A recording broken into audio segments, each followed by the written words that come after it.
Tapos guys, ngayong 6 PM ulit, mamimigay ulit ako ng mga iPhone. Kaya pumasok na kayo sa live ko. Ito ay hindi mga brand new. Ito ay mga second hand but good as new. Ito ay hindi na kanilang mga original box. Pero tingnan nyo ang mga unit natin. Pero hindi naman natin ito binibenta. Pamigay iPhone XR. Meron din tayong, ayan guys, iPhone 14.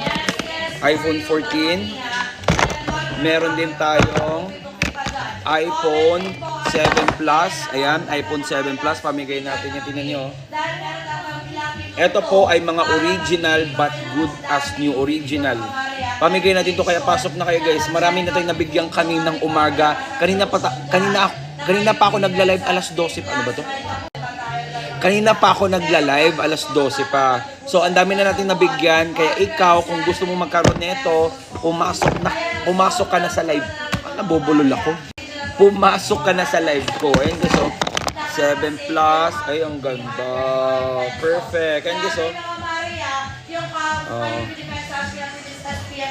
Camera. Oh.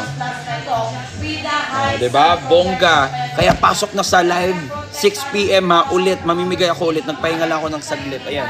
Meron pa tayong, ayan, XR. Marami to dito. XR. Ayan. Etong iPhone 11. Pasok na sa live, bilisan. At saka hindi lang ito, marami pa. Kaya pindutin mo na yung profile ko, naka-live na yan ngayon. Go!